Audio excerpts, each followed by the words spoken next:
ಆತ್ಮೀಯ ಜನಕನ್ನಡ ಮಾಧ್ಯಮದ ವೀಕ್ಷಕರೇ, ಶಿವಶಂಕರ್ ಡಿ ಐಹೊಳಿ ಮತ್ತು ಜಗದೀಶ್ ಎಂ ಉಣ್ಕಲ್ ನಿಮಗೆ ಸ್ವಾಗತ ಮಾಡ್ತಾ ಇದ್ದೇವೆ. ಇವತ್ತು ವಿಶೇಷ ಕಾರ್ಯಕ್ರಮ. ನಿಮ್ಗೆಲ್ಲರಿಗೂ ಗೊತ್ತಿರುವಂತೆ ಎಲ್ಲರಿಗೂ ಕೂಡ ಆರೋಗ್ಯ ಅನ್ನೋದು ಬಹಳ ಮುಖ್ಯ ಆಗುತ್ತೆ, ವಿಶೇಷವಾಗಿ ಇಂದಿನ ಆಧುನಿಕ ದಿನಮಾನಗಳಲ್ಲಿ. ಡಾಕ್ಟರ್ ಪ್ರಕಾರ ಪ್ರತಿ 6 ತಿಂಗಳಿಗೊಮ್ಮೆ ಕೆಲವೊಂದು ಟೆಸ್ಟ್ ಗಳನ್ನ ಅವರು ಮಾಡಿಸ್ಕೊಂಡ್ರೆ ಒಳ್ಳೆಯದು ಅಂತಕ್ಕಂಥ ಅಭಿಪ್ರಾಯವನ್ನ ನೀವೆಲ್ಲ ಕೇಳ್ಬಿಡ್ತೀರಿ. ಆದ್ರೆ ಸಮಸ್ಯೆ ಏನಾಗುತ್ತೆ ಅಂತಂತಂದ್ರೆ, ಪಾಪ ವಿಶೇಷವಾಗಿ ಈ ವಯಸ್ಸಾದವರು, ಏಜ್ಡ್ ಅಂತ ಏನ್ ಹೇಳ್ತೀವಲ್ಲ, ವೃದ್ಧರು, ಅವ್ರಿಗೆ ಪ್ರತಿ ಸಲ ಈ ಲ್ಯಾಬೊರೇಟರಿಗೆ ಹೋಗುವುದು, ಖಾಲಿ ಹೊಟ್ಟೆಲೆ ಒಮ್ಮೆ ಹೋಗೋದು, ಊಟ ಮಾಡಿದ ನಂತರ 1.5 ತಾಸು ಬಿಟ್ಟು ಹೋಗೋದು, ಮತ್ತೆ ರಿಪೋರ್ಟ್ ಕಲೆಕ್ಟ್ ಮಾಡೋದಕ್ಕೆ ಒಂದ್ಸಲ ಹೋಗೋದು, ಇದೆಲ್ಲ ಬಹಳ ತೊಂದರೆದಾಯಕವಾದಂತ ಒಂದು ಪ್ರಸಂಗಗಳನ್ನ ಎದುರಿಸೋದನ್ನ ನಾವು ಕೇಳಿರ್ತೀವಿ. ಎಷ್ಟೋ ಕುಟುಂಬಗಳಲ್ಲಿ ನಾವು ಕೇಳಿರ್ತೀವಿ. ಆಮೇಲೆ ಇನ್ನೂ ಒಂದು ಏನಂತಂದ್ರೆ, ಎಷ್ಟೋ ಜನರು ಈಗ ಕೆಲಸವನ್ನ ಅರಿಸ್ಕೊಂಡು ವಿದೇಶಕ್ಕೋ, ಬೆಂಗಳೂರಿಗೋ, ಮುಂಬೈಗೋ, ಪುಣೆಗೋ ಹೋಗಿರ್ತಾರೆ. ಆದ್ರೆ ಅವರ ವೃದ್ಧ ಪಾಲಕರು ಮನೆಯಲ್ಲಿರ್ತಾರೆ. ಅವ್ರಿಗೂ ಕೂಡ ಇಂತಹ ಒಂದು ಲ್ಯಾಬೊರೇಟರಿ ಟೆಸ್ಟ್ ಅಥವಾ ಡಯಾಗ್ನೋಸ್ಟಿಕ್ ಟೆಸ್ಟ್ ಅಂತ ಏನ್ ಹೇಳ್ತೀವಿ, ಅದನ್ನ ಆ ಸಂದರ್ಭ ಬಂದಾಗ ಮತ್ತೆ ಯಾವ ರೀತಿ ಮಾಡಿಸ್ಕೋಬೇಕು ಅಂತ ಅನ್ನೋದು ಕೂಡ ಇರುತ್ತೆ. ಆಮೇಲೆ ಖಾಸಗಿ ಕಂಪನಿಯಲ್ಲಿ ಕೆಲಸ ಮಾಡ್ತಕ್ಕಂಥ ಎಂಪ್ಲಾಯ್ಸ್ಗೆ ಲೀವ್ ಸಿಗುವುದೇ ಒಂದು ದೊಡ್ಡ ತೊಂದರೆದಾಯಕವಾದಂತ ಕೆಲಸ. ಒಂದು ದಿವಸ ಲೀವ್ ಹಾಕಿ ಹೋಗ್ಬೇಕಲ್ಲ ಟೆಸ್ಟ್ಗೆ, ಪಾಲಕರನ್ನ ಕರ್ಕೊಂಡು ಹೋಗೋದು. ಇದಕ್ಕೆಲ್ಲ ಉತ್ತರ ನಮ್ಮ ಹುಬ್ಬಳ್ಳಿಯಲ್ಲಿಯೇ ಸೃಷ್ಟಿ ಪ್ರಯೋಗಾಲಯ ಅಂತಕ್ಕಂಥ ಒಂದು ಸಂಸ್ಥೆ ರಾಷ್ಟ್ರೋತ್ಥಾನ ಪರಿಷತ್ತಿನೊಂದಿಗೆ ಸೇರ್ಕೊಂಡು ಸೃಷ್ಟಿ ಪ್ರಯೋಗಾಲಯ ಕಳೆದ 30 ವರ್ಷಗಳಿಂದ ಕೆಲಸ ಕಾರ್ಯವನ್ನ ನಿರ್ವಹಿಸ್ತಾ ಇದೆ. ಅಲ್ಲಿ ನಾವು ಈಗ ಬಂದಿದ್ದೇವೆ. ದೇಶಪಾಂಡೆ ನಗರದಲ್ಲಿ ಇರ್ತಕ್ಕಂಥ ಸೃಷ್ಟಿ ಪ್ರಯೋಗಾಲಯ ಹೊಸ ಒಂದು ಪ್ರಯೋಗವನ್ನೇ ಮಾಡಿದೆ ಅಂತಂದ್ರೆ ತಪ್ಪಾಗ್ಲಾರ್ದು. ಬನ್ನಿ, ನಾವು ಹರೀಶ್ ಜೋಶಿ ಅವ್ರನ್ನೇ ಮಾತಾಡ್ಸೋಣಂತೆ. ನಮಸ್ಕಾರ ಹರೀಶ್. ನಮಸ್ಕಾರ. ನಮಸ್ಕಾರ ಸರ್. ಈ ಒಂದು ಸೃಷ್ಟಿ ಪ್ರಯೋಗಾಲಯದ ಒಂದು ಪ್ರಯೋಗ ಏನಿದೆ ನಮ್ಮ ನಾಗರಿಕರಿಗೆ ಬಹಳ ಅತ್ಯುತ್ತಮವಾದಂತದ್ದು. ಅದಕ್ಕಾಗಿ ಅದ್ರ ಕುರಿತು ಸ್ವಲ್ಪ ಹೇಳಲ್ಲ. ಎಲ್ಲರಿಗೂ ನಮಸ್ಕಾರ. ಈ ಸೃಷ್ಟಿ ಪ್ರಯೋಗಾಲಯ, ಸೃಷ್ಟಿ ಅಂದ್ರೆ ಸಮಥಿಂಗ್, ನಾವು ಸ್ವಲ್ಪ ಏನಾದ್ರು ಹೊಸ ಸೃಷ್ಟಿ ಮಾಡೋಣ ಅಂತ ನಮ್ಮ ಮನಸ್ಸಿನಲ್ಲಿ ಇಟ್ಕೊಂಡು ಒಂದು ಹೊಸ ಸೃಷ್ಟಿ ಮಾಡ್ತಾ ಇದ್ದೀವಿ. ಇದರಲ್ಲಿ ಇಂಟೆನ್ಷನ್ ಮೇನ್ ಇದು ಏನಂದ್ರೆ, ಒಂದು ಒಳ್ಳೆ ಗುಣಮಟ್ಟದ ರಿಪೋರ್ಟ್ಸ್, ಬ್ಲಡ್ ಎಲ್ಲ ಹಾಸ್ಪಿಟಲ್ ಎಲ್ಲ ಲ್ಯಾಬೊರೇಟರೀಸ್ ಎಲ್ಲ ಇದ್ದೇ ಇರುತ್ತೆ. ಬೇರೆ ಅವ್ರವ್ರ ಹಾಸ್ಪಿಟಲ್ ಅಟ್ಯಾಚ್ ಲ್ಯಾಬೊರೇಟರಿ ಎಲ್ಲ ಇದಾವೆ. ಬಟ್ ನಮ್ದು ಸ್ವಲ್ಪ ವಿಶೇಷವಾಗಿ ಏನಂದ್ರೆ, ಒಂದು ಮೊದಲು ರೇಟ್ ವೈಸ್ ಬಹಳ ದರದಲ್ಲಿ ಬಹಳ ಕಡಿಮೆ ದರದಲ್ಲಿ. ಉದಾಹರಣೆಗೆ ನಿಮಗೆ ಹೊರಗಡೆ ಎಲ್ಲ 50-60 ರೂಪಾಯಿ ಒಂದು ಶುಗರ್ ಟೆಸ್ಟ್ ಮಾಡ್ತಾರಂತಂದ್ರೆ, ನಾವು 30 ರೂಪಾಯಿಗೆ ಟೆಸ್ಟ್ ಮಾಡ್ತೀವಿ. ಹಾಗೆ ನೀವು ಫಾಸ್ಟಿಂಗ್ ಆಫ್ಟರ್ ಫುಡ್ 2 ಸರಿ ಬ್ಲಡ್ ಶುಗರ್ ಮಾಡ್ತೀವಿ ಅಂತ ಇದ್ರೆ, ಅದು 100-200 ರೂಪಾಯಿ ಟೆಸ್ಟ್ ತಗೋತಾರಂದ್ರೆ, ನಾವು 2 ಸೇರಿ 50 ರೂಪಾಯಿ ಟೆಸ್ಟ್ ಸ್ಟಾರ್ಟ್ ಮಾಡ್ತಾ ಇದೀವಿ. 2 ಪರೀಕ್ಷೆ ಸೇರಿ 50 ರೂಪಾಯಿ. ಸಾಮಾನ್ಯ ಮಿಡಲ್ ಕ್ಲಾಸ್ ಫ್ಯಾಮಿಲಿ ಅಂತವ್ರಿಗೆ ಅವ್ರಿಗೆ ಬಹಳ ಅಫೋರ್ಡಬಲ್ ಕಾಸ್ಟ್ ಅಂತ. 2 ಸೇರಿ 50 ರೂಪಾಯಿ. ಉದಾಹರಣೆಗೆ ಇನ್ನೊಂದು ಲಿಪಿಡ್ ಪ್ರೊಫೈಲ್ ಅಂತ ತಿಳ್ಕೊತೀವಿ. ಲಿಪಿಡ್ ಪ್ರೊಫೈಲ್ ಇದರಲ್ಲಿ ಕೊಲೆಸ್ಟ್ರಾಲ್ ಸಂಬಂಧಪಟ್ಟದ್ದು ಒಂದು 5-6 ತರ ಟೆಸ್ಟ್ ಬರ್ತವೆ. ಗುಡ್ ಕೊಲೆಸ್ಟ್ರಾಲ್, ಬ್ಯಾಡ್ ಕೊಲೆಸ್ಟ್ರಾಲ್ ಅಂತೆಲ್ಲ ಇರ್ತದೆ. ಅದಕ್ಕೆ 500-600 ರೂಪಾಯಿ ಬೇರೆ ಕಮರ್ಷಿಯಲ್ ಲ್ಯಾಬೊರೇಟರಿ, ಬೇರೆ ಪ್ರೈವೇಟ್ ಲ್ಯಾಬ್ ಅಲ್ಲಿ ಇದಾವೆ. ಆಮೇಲೆ ಅದಕ್ಕೆ 350 ರೂಪಾಯಿ ಸ್ಟಾರ್ಟ್, ಕೇವಲ 350 ರೂಪಾಯಿ. ಹಾಗೆ ಲಿವರ್ದು ಅಷ್ಟೇ, ಲಿವರ್ ಫಂಕ್ಷನ್, ಲಿವರ್ ಸಂಬಂಧಪಟ್ಟದ ಟೆಸ್ಟ್ ಅದೇ ಅಷ್ಟೇ. ಅದು 500 ರೂಪಾಯಿ ಇದ್ರೆ ಆಮೇಲೆ 350 ರೂಪಾಯಿ ಸ್ಟಾರ್ಟ್. ಹಾಗೆ ವಿಟಮಿನ್ಸ್ ಆಯ್ತು, ಥೈರಾಯ್ಡ್ ಆಯ್ತು. ಥೈರಾಯ್ಡ್ ಕೂಡ ನಾವು 100 ರೂಪೀಸ್ ಅಲ್ಲಿ ಇದೆ. ಸೊ 200-300 ಚಾರ್ಜಸ್ ಇದ್ರೆ ಅದರಲ್ಲಿ ಥೈರಾಯ್ಡ್ ಅಲ್ಲಿ 2 ತರ ಟೆಸ್ಟ್ ಬರ್ತವೆ. TSH ಅಂತ ಒಂದಿರುತ್ತೆ, T3 T4 TSH ಅಂತ. ಅದು T3 T4 TSH ಅಂದ್ರೆ ಅದಕ್ಕೆ 400-500 ಚಾರ್ಜ್ ಇದೆ ಹೊರಗಡೆ ನಮಗೆ. ಸೊ ಅದು ನಮಗೆ 250 ಅಲ್ಲಿ ಮಾಡ್ಕೊಡ್ತೀವಿ ನಾವು. ಆಮೇಲೆ ಇನ್ನೊಂದು ಕೇಳ್ಪಟ್ಟೆ ಏನಂತಂದ್ರೆ, ಈಗ ಲ್ಯಾಬ್ಗೆ ಬರುವುದು ಒಂದಾದ್ರೆ, ನೀವೇ ಅವರ ಮನೆಗೆ ತೆರಳಿ ಹುಬ್ಬಳ್ಳಿ ಅಪ್ ಟು ನವನಗರ ಮಠ, ಸದ್ಯದಲ್ಲಿ ಧಾರವಾಡ ಮುಂದೆ ಬರಲಿರೋ ದಿವಸದಲ್ಲಿ ಪ್ರಾರಂಭ ಮಾಡಬಹುದೇನೋ, ಅದು ಆ ಸೇವೆಯನ್ನು ಕೊಡ್ತೀರಿ ಅಂತ ಕೇಳ್ಬಿಟ್ಟಿವಿ. ಅದ್ರ ಬಗ್ಗೆ ಹೇಳಲ್ಲ. ನಾವು ಇದು ಉದಾಹರಣೆಗೆ ಈಗ ಮೊದಲು ಏನಂದ್ರೆ, ಹೋಮ್ ಸರ್ವಿಸ್ ಅಂತ ಏನ್ ಕೊಡ್ತೀವಲ್ಲ, ಅದು ಈಗ ಮೊದಲು ತುಂಬಾ ಜನ ಮನೆಗೆ ಎದ್ದು ಪ್ರಶ್ನೆ ಕೇಳೋದು, 7 ಗಂಟೆಗೆ ಬಂದು ಬ್ಲಡ್ ಕೊಡೋದು. ಕೆಲವರಿಗೆಲ್ಲ ಅಗ್ದಿ ಬೆಡ್ ಟೈಮ್, ಅಗ್ದಿ ಟೀ ಟೈಮ್ ಅಲ್ಲೇ ಎದ್ದು ಹೊರಗಡೆ ಬರೋದು. ಎಸ್ಪೆಷಲಿ ಈ ಟೈಮಲ್ಲಿ, ಚಳಿಗಾಲ ಟೈಮಲ್ಲಿ ಓಲ್ಡ್ ಏಜ್ ನಲ್ಲಿ ಎದ್ದು ಬರೋವರೆಗೂ ತುಂಬಾ ಕಷ್ಟ ಆಗ್ತಾ ಇರುತ್ತೆ. ಅಂತ ಟೈಮಲ್ಲಿ ನಮ್ಗೆ ಹಿಂದಿನ ದಿವಸ ಫೋನ್ ಮಾಡಿ ನಮ್ದೊಂದು ಹೆಲ್ಪ್ ಲೈನ್ ನಂಬರ್ ಇದಾವೆ, ಆ ನಂಬರ್ಗೆ ಫೋನ್ ಮಾಡಿ ತಿಳಿಸ್ಬಿಟ್ರೆ, ನಾಳೆ ನಮ್ದು ಕೆಲವೊಂದು ಟೆಸ್ಟ್ ಇದಾವೆ, ಬರ್ತೀರಾ ಅಂತ ಒಂದು ಅಪಾಯಿಂಟ್ಮೆಂಟ್ ತಗೊಂಡ್ಬಿಟ್ರೆ, ನಾನು ಯಾವ ಟೈಮ್ ಹೇಳ್ತೀರಾ ಆ ಟೈಮಲ್ಲಿ ನಮ್ಮ ಟೀಮ್ ನಿಮ್ ಮನೆ ಡೋರ್ಗೆ ಇರ್ತದೆ. ನೀವು ಬಿಫೋರ್ ನಿಮ್ದು ಬೆಟ್ಟಿ ಅವ್ರು ಬಿಫೋರ್ ನಿಮ್ಮ ಪೇಪರ್ ಓದೋ ಟೈಮ್ ಅಲ್ಲಿ ಅವರು ಬ್ಲಡ್ ಕಲೆಕ್ಷನ್, ಸ್ಯಾಂಪಲ್ ಕಲೆಕ್ಷನ್ ಮಾಡಿ ನಿಮ್ಗೆ ಯಾವ ರೀತಿ ರಿಪೋರ್ಟ್ ಬೇಕು, ಆನ್ಲೈನ್ ಅಂದ್ರೆ ಆನ್ಲೈನ್, ಇಲ್ಲ ವಾಟ್ಸ್ಆಪ್ ಥ್ರೂ ಅಥವಾ ಇಮೇಲ್, ಅದು ಯಾವ ರೀತಿ ರಿಪೋರ್ಟ್ಸ್ ಬೇಕು ನಿಮ್ಗೆ ಆ ರೀತಿ ರಿಪೋರ್ಟ್ಸ್ ಕೊಡ್ತೀವಿ. ಫಿಸಿಕಲಿ ನಿಮಗೆ ಹಾರ್ಡ್ ಕಾಪಿನೇ ಬೇಕು, ನಮ್ಗೆಲ್ಲ ಹಾರ್ಡ್ ಕಾಪಿನೇ ಬೇಕು ಅಂತ ಹೇಳಿದ್ರೆ ಅದನ್ನು ಕೂಡ ಹಾರ್ಡ್ ಕಾಪಿ ಕೂಡ ನಿಮ್ ಮನೆಗೆ ತಲುಪಿಸೋ ವ್ಯವಸ್ಥೆ ಕೂಡ ಇದೆ ನಮ್ಮಲ್ಲಿ. ಹಾಗೆ ಯಾಕಂದ್ರೆ ಇವಾಗ ಅದು ಓಲ್ಡ್ ಏಜ್ ಆಯ್ತು, after Covid, especially after Covid ಯಾರು ಜಾಸ್ತಿ ಜನ ಹಾಸ್ಪಿಟಲ್ ಎಕ್ಸ್ಪೋಸ್ ಆಗೋದು ಬೇಡ ಅಂತ ಇರ್ತದೆ, ಬೇಡ ಅಂತ ಟೈಮ್ನಲ್ಲಿ ನಾವು ಬಹಳ ಇದೊಂದು ಎಸ್ಪೆಷಲಿ ಹಿರಿಯ ಇದಕ್ಕೆ ತುಂಬಾ ಸಹಾಯವಾಗುತ್ತೆ ಅಂತ ನಮ್ದು ಅನಿಸಿಕೆ. ವಿಶೇಷ ಇನ್ನೊಂದು ಪ್ರೆಸ್ ಮೀಟ್ ಅಲ್ಲಿ ಮಾಹಿತಿ ಹಂಚ್ಕೊಂಡಿರೋ ಪ್ರಕಾರ ಹುಬ್ಬಳ್ಳಿಯಾದ್ಯಂತ ಮತ್ತು ಅಪ್ ಟು ನವನಗರ್ ಅಂತ ಮಾಹಿತಿ ಇದೆ. ಈಗ ಧಾರವಾಡ ಪೆನ್ಷನರ್ಸ್ ಪ್ಯಾರಡೈಸ್ ಅಂತ ಬಹಳ ಪಾಪ್ಯುಲರ್ ಆದಂತ ಜನ ಆದಂತ ಮಾತು. ಅಲ್ಲಿ ಬಹಳ ರಿಟೈರ್ಡ್ ಆದಂತಹ ಪೆನ್ಷನರ್ಸ್ ಇದ್ದಾರೆ. ಅವರಿಗೆ ಈ ಸೇವೆಗಳ ಅವಶ್ಯ ಜಾಸ್ತಿ ಇರುತ್ತೆ. ಮುಂದಿನ ಬರಲಿರುವ ದಿನಗಳಲ್ಲಿ ಧಾರವಾಡಕ್ಕೂ ಕೂಡ ಈ ಸೇವೆಯನ್ನ ವಿಸ್ತರಿಸುವ ಯಾವ್ದಾದ್ರು ಯೋಜನೆಗಳಿದೆಯಾ? ಇದೇ ಏನು ಸೇವೆ ಹುಬ್ಬಳ್ಳಿಯಲ್ಲಿ ನಡೀತಾ ಇದೆ, ಇದು ಬರುವ ಮುಂದಿನ ಇದು ಒಂದು ತಿಂಗಳಲ್ಲಿ ಧಾರವಾಡದಲ್ಲೂ ಅದು ಸ್ಟಾರ್ಟ್ ಆಗ್ತಾ ಇದೆ. ಯಾವುದೇ ಸೇವೆ ನಾವು ಏನ್ ಹೇಳಿದ್ನಲ್ಲ, ಎಲ್ಲಾ ಸೇವೆನು ಧಾರವಾಡದಲ್ಲಿ ಕೂಡ ಪ್ರಾರಂಭಿಸ್ತೀವಿ. ಯಾವ್ದು ಅಲ್ಲಿ ಟೆಸ್ಟ್ ಅಲ್ಲಿ ಯಾರು ಅಲ್ಲಿ ಏನ್ ಫೆಸಿಲಿಟಿ ಅಲ್ಲೇ ಮಾಡ್ತಾರೆ, ಆಗ್ಲಾರ್ದು ಹುಬ್ಳಿಗೆ ತಗೊಂಬರ್ತಾರೆ.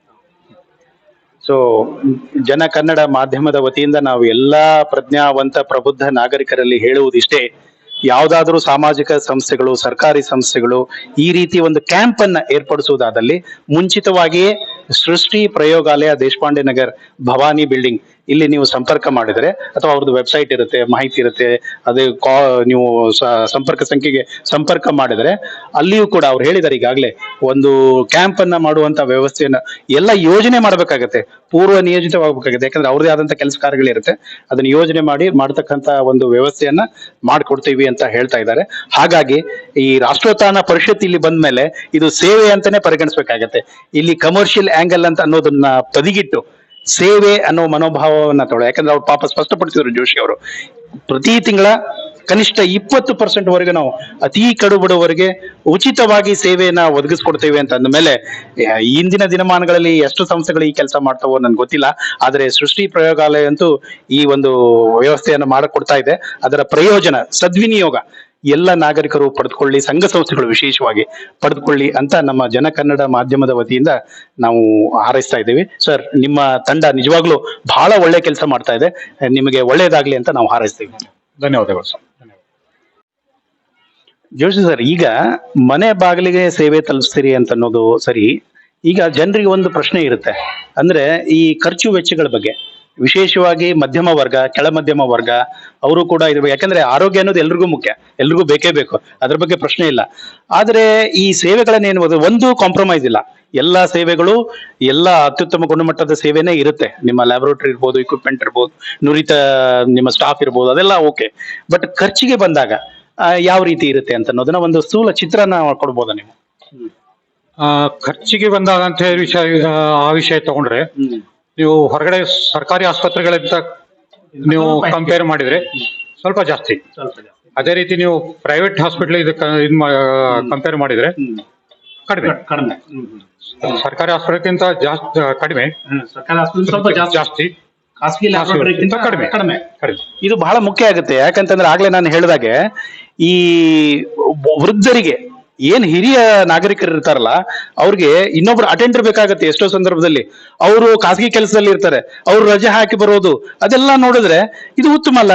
ಆದ್ರೆ ಒಂದೇ ಏನಂತಂದ್ರೆ, ಅವರು ಒಂದು ದಿವಸ ಮುಂಚಿತವಾಗಿ ಪ್ಲಾನ್ ಮಾಡಿ ನಿಮಗೆ ಸಂಪರ್ಕ ಸಂಖ್ಯೆಗೆ ಸಂಪರ್ಕ ಮಾಡಿ ನಿಮಗೆ ತಿಳಿಸಿದ್ರೆ ನಿಮ್ಮ ಸ್ಟಾಫು ಅವ್ರ ಅಡ್ರೆಸ್ ಅನ್ನ ತಿಳ್ಕೊಂಡು ಅವರ ಮನೆ ಬಾಗಿಲಿಗೆ ಅವ್ರು ಹೇಳಿದ ಟೈಮಿಗೆ ತಲುಪುವಂತ ವ್ಯವಸ್ಥೆ ಕೂಡ ಇರುತ್ತೆ ಅಂತ ಅನ್ನೋದನ್ನ ಅದು ಬಹಳ ಉತ್ತಮ. ಯಾಕಂದ್ರೆ ನನಗ್ ಗೊತ್ತಿರೋ ಮಟ್ಟಿಗೆ ಹುಬ್ಬಳ್ಳಿಯಲ್ಲಿ ಈ ರೀತಿ ಸೇವೆ ಕಮರ್ಷಿಯಲ್ ಇರ್ಬೋದೇನೋ, ಅದಕ್ಕೆ ತಕ್ಕಂಗೆ ಖಾಸಗಿ ತಕ್ಕಂತ ಕಜ್ಜಾಯ ಅನ್ನೋ ರೀತಿ ಇರುತ್ತೆ.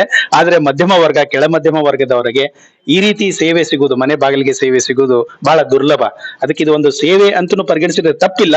ಆದ್ರೆ ನಿಮ್ಮದೇ ಆದಂತ ಖರ್ಚು ವೆಚ್ಚಗಳು ಕೂಡ ಇರುತ್ತೆ, ಅದನ್ನು ಕೂಡ ಪರಿಗಣಿಸಿಕೊಂಡು ಯಾವುದೇ ಕಾಂಪ್ರಮೈಸ್ ಇಲ್ಲದೆ ರಿಪೋರ್ಟ್ಗಳಲ್ಲಿ ಆ ಒಂದು ಒಳ್ಳೆ ರಿಪೋರ್ಟ್ ಅನ್ನ ನೀವು ತಲುಪಿಸ್ತಾ ಇದ್ದೀರಿ. ಇದು ಬಹಳ ಉತ್ತಮ. ಯಾಕಂತಂದ್ರೆ ಎಷ್ಟೋ ಮಕ್ಕಳು ಇವತ್ತು ವಿದೇಶದಲ್ಲಿ ಇದ್ದಾರೆ. ನೀವು ಆಗ್ಲೇ ಹೇಳ್ತಾ ಇದ್ರಿ ಮಾತಾಡ್ತಾ, ಅವರು ನಿಮ್ಗೂ ಸಂಪರ್ಕ ಮಾಡ್ತಾರೆ ಅಂತ. ಯಾಕಂದ್ರೆ ಅವ್ರ ಪೇರೆಂಟ್ಸ್ ಇಲ್ಲಿ ಇರ್ತಾರೆ, ಅವ್ರಿಗೆ ಆತಂಕ ಇರುತ್ತೆ. ಈ ಹೆಂಗ್ ನಾವು ಏನ್ ರಿಪೋರ್ಟ್ ಈಗ ಡಯಾಗ್ನೋಸ್ಟಿಕ್ ಲ್ಯಾಬೊರೇಟರಿ ಅನ್ನೋದು ಅವಶ್ಯ ಆಗ್ಬಿಟ್ಟಿದೆ. ಯಾಕಂದ್ರೆ ಯಾವುದೇ ಡಾಕ್ಟರ್ ಕಡೆ ಹೋದ್ರೆ ರಿಪೋರ್ಟ್ ಇಲ್ಲದೆ ಮುಂದೆ ಕೆಲಸ ಇಲ್ಲ, ಚಿಕಿತ್ಸೆ ಅನ್ನೋದೇ ಇಲ್ಲ ಅನ್ನೋ ರೀತಿ ಈಗ ಆಗಿದೆ. ಹಾಗಾಗಿ ಮುಂಚೆ ಮುಂಬೈಗೋ ಬೆಂಗಳೂರಿಗೋ ಲ್ಯಾಬ್ ಗಳನ್ನ ಅರ್ಸ್ಕೊಂಡು ಹೋಗುವಂತ ಕಾಲ ಒಂದಿತ್ತು, 20-25 ವರ್ಷ ಇದೇ ಹುಬ್ಬಳ್ಳಿಯಲ್ಲಿ. ಆದ್ರೆ ಈಗ ನೀವು ಕೇವಲ ಹುಬ್ಬಳ್ಳಿಯಲ್ಲಿ ಮಾತ್ರ ಅಲ್ಲ, ಅವರ ಮನೆ ಬಾಗಿಲಿಗೆ ತಲುಪಿಸತಕ್ಕಂತ ವ್ಯವಸ್ಥೆ ಏನ್ ಮಾಡಿದ್ರು, ಮತ್ತು ಲೇಟೆಸ್ಟ್ ಕಮ್ಯುನಿಕೇಶನ್ ಮೋಡ್ ಇರ್ಬೋದು, ಅವ್ರ ಪ್ರಿಫರ್ಡ್ ಮೋಡ್ ಈಗ ಅವ್ರಿಗೆ ಇಮೇಲ್ ಅಂದ್ರೆ ಇಮೇಲ್ ಮುಖಾಂತರ ಅಥವಾ ಅವ್ರ ವಾಟ್ಸ್ಆಪ್ ಆಗಿರ್ಬೋದು, ಅದು ಹಾರ್ಡ್ ಕಾಪಿ ಅಂತಂದ್ರೂ ಕೂಡ ಕೊಡ್ಬೋದು. ಇದೆಲ್ಲ ವ್ಯವಸ್ಥೆಯನ್ನ ಮಾಡಿ ಕೊಡ್ತಾ ಇದ್ದೀರಿ ಅಂತ ಅನ್ನೋದನ್ನ ಕೇಳಿ ನಮಗೆ ಬಹಳ ಖುಷಿ ಆಯ್ತು. ಜನ ಕನ್ನಡ ಮಾಧ್ಯಮದ ವತಿಯಿಂದ ನಾವು ಸೃಷ್ಟಿ ಪ್ರಯೋಗಾಲಯದ ಎಲ್ಲ ಸಿಬ್ಬಂದಿಗೆ, ವಿಶೇಷವಾಗಿ ನಿಮಗೆ ಮತ್ತು ನಿಮ್ಮ ತಂಡಕ್ಕೆ ನಾವು ಅಭಿನಂದನೆಯನ್ನ ಸಲ್ಲಿಸಕ್ಕೆ ಇಷ್ಟಪಡ್ತೀವಿ.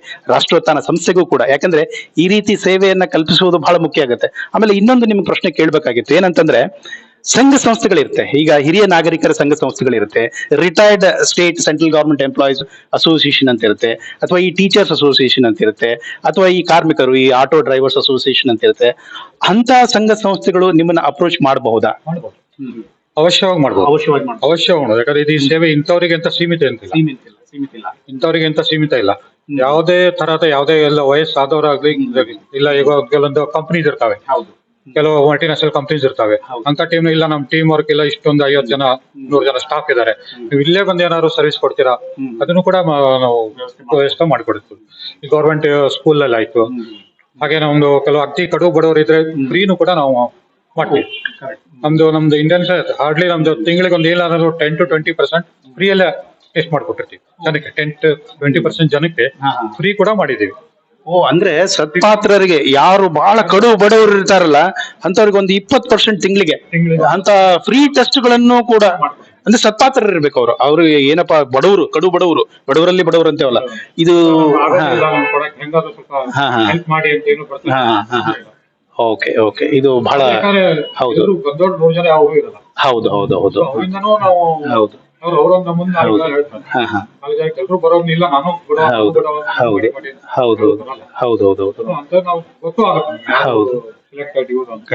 ಆಮೇಲೆ ನೀವು ಆಗ್ಲೇ ಇನ್ನೊಂದು ಹೇಳಿದ್ರಲ್ಲ, ಅದು ಬಹಳ ಉತ್ತಮವಾದಂತದ್ದು. ಏನಂತಂದ್ರೆ ಎಷ್ಟೋ ಖಾಸಗಿ ಆಸ್ಪತ್ರೆಗಳಲ್ಲಿ ಡಿಸ್ಚಾರ್ಜ್ ಆದ ನಂತರ ಪೋಸ್ಟ್ ಆಪರೇಟಿವ್ ಕೇರ್ ಅಂತ ಇರುತ್ತೆ, ಮನೆಯಲ್ಲೇ ಸಲೈನ್ ಕೊಡುವಂತ ಸಂದರ್ಭಗಳು ಎಷ್ಟೋ ಇರುತ್ತೆ.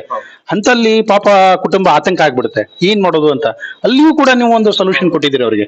ಸಂಪರ್ಕ ಮಾಡಿದಾಗ ನೀವು ಮನೆಯಲ್ಲೇ ಸಲೈನ್ ವ್ಯವಸ್ಥೆ ಮಾಡುವಂತ, ಮನೇಲೆ ಸಲೈನ್ ಇಂಥ ಡಾಕ್ಟರ್ ಇಂದ ಸಲೈನ್ ಅವ್ರ ಮನೆಗೆ ಹಚ್ಚಿ ಅಂತ ಹಿಂಗೆ ಇದ್ ಮಾಡಿದ್ರೆ ಪೇಷಂಟ್ ಮನೆಗೂ ಇದು ಹಾಸ್ಪಿಟಲ್ಗೆ ಹೋಗೋದು ಬೇಕಾಗಿಲ್ಲ.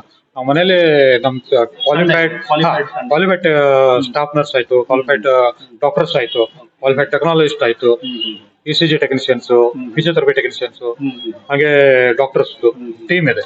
ಸೊ ಆ ಪೇಷಂಟ್ ಸಂಬಂಧಪಟ್ಟ ತಕ್ಕಂಗೆ ಅವ್ರು ಏನ್ ರೋಗಿ ಏನು ರಿಕ್ವೈರ್ಮೆಂಟ್ ಇರುತ್ತೆ ಆ ರೀತಿ ಅವ್ರನ್ನ ನಾವು ಕಳಿಸಿ ಅವ್ರದ್ದು ಏನ್ ರಿಕ್ವೈರ್ಮೆಂಟ್ ಇರುತ್ತೆ ನಾವು.